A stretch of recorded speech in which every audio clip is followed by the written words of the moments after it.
In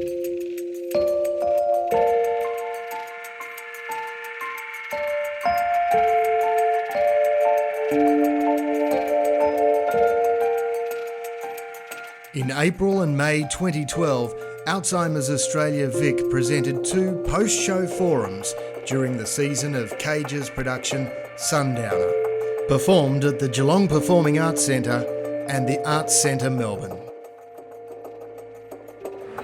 I'm a mess. I actually thought it was extraordinarily moving.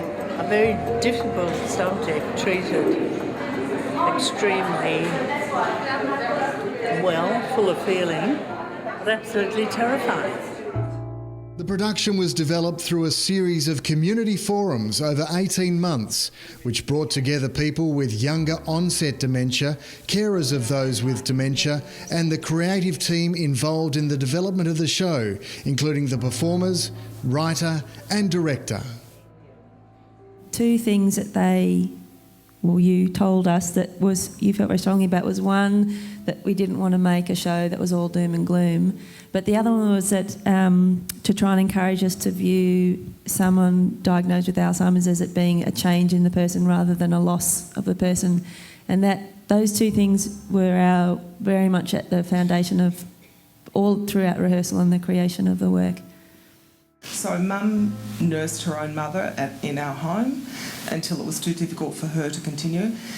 So she knew the disease, we all knew the disease. So when Mum started showing signs and symptoms, I think Mum tried to hide it a bit or tried to find ways of covering up and dealing with it in whatever way she could. And I think she was very brave and very strong because she knew the extent of it. She probably didn't know who we were for about 12 months. The last 12 months, yeah. But up until that point, she knew who we were, although she didn't know much else about what was going on.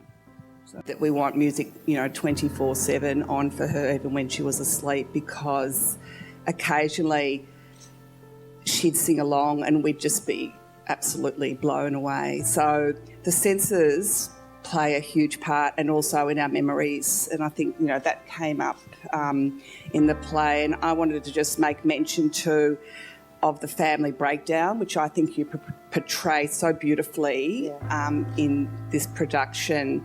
Somebody told us, we were looking for a definition, and somebody said to us that it's not losing your keys that's a problem, it's forgetting what your keys are for.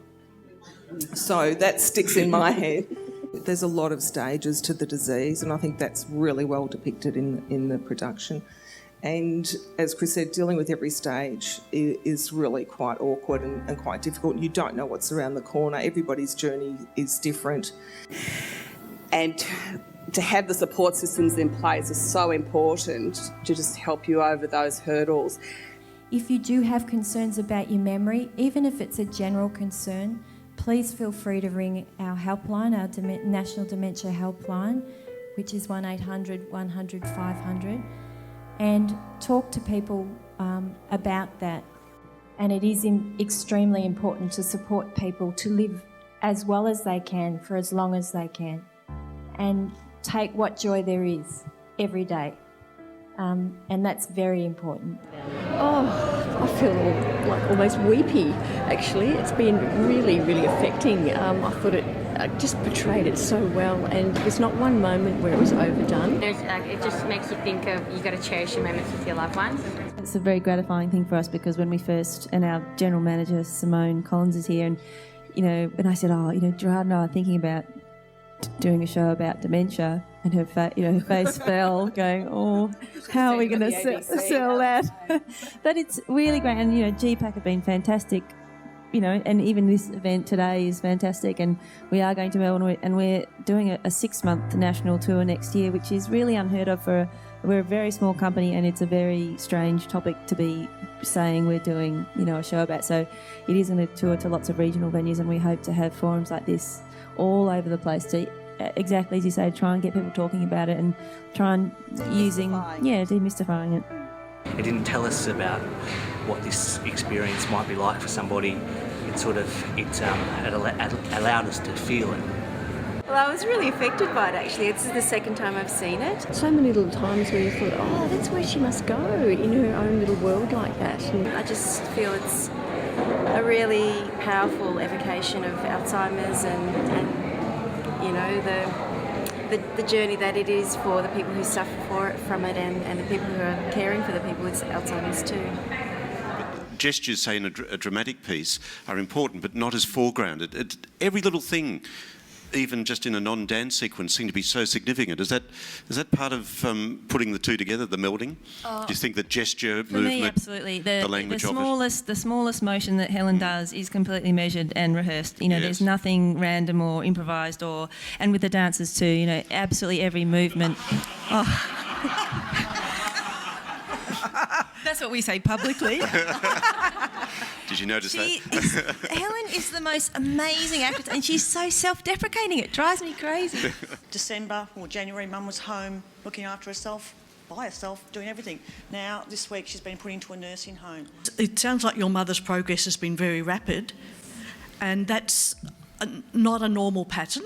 I mean, everything, as Pam said, everything's normal with this disease. Unfortunately, there's a huge range. And it's not unusual for a family to think there's something odd about Mum, even for years before they finally get a diagnosis. Particularly music and dance are always very strong, positive moments for people with dementia. There was a great story, and I can't remember whose it was. This, ironically, we always joke about forgetting things.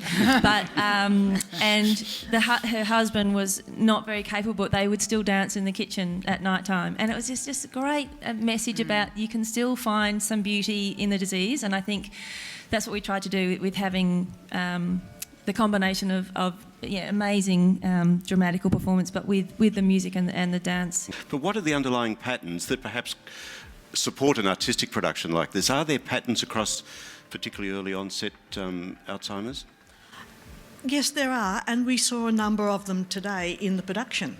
The whole theme of the relationship between the mother and the daughter and how that turns around as the disease progresses. How the daughter, and some of the reasons that people will call me looking for some emotional support will be, here I am, I'm looking after Mum, and I'm the one that's telling my mum what to do, and it shouldn't be like this. And things like that are very traumatic for family members. My father used to say, let's have a Sundowner, and so that was a drink at 6 o'clock or on an evening. It was a lovely experience. But there is a phenomenon called Sundowner syndrome. People with dementia often get very agitated, anxious. Sometimes there's something very important they have to do, and they're insistent that usually it's something like, I've got to go home, the kids will be home from school, I've got to make their tea, or something like that which is relevant from their past history and where they may still be for themselves in their mind. But as a result, this is a difficult time for families to manage their person with dementia who's getting agitated this time of day. But still, the things that you can do to reduce your risk are the same as the things we should all be doing to reduce our risk, and that is keep both our minds and our bodies active, because the things that we do to keep our hearts healthy help to keep our brains healthy. So all that stuff about good food, lots of exercise, doing new things that keep your brain working on new stuff all the time, are all the things that help to keep your brain healthy as well as your body healthy. There's a lot of denial within families. There's not a lot of denial and lack of understanding out in the broader community. So I think if there's a way of assisting them to understand, then it's well worth the effort, and I certainly applaud it. Thank them for the production and for today.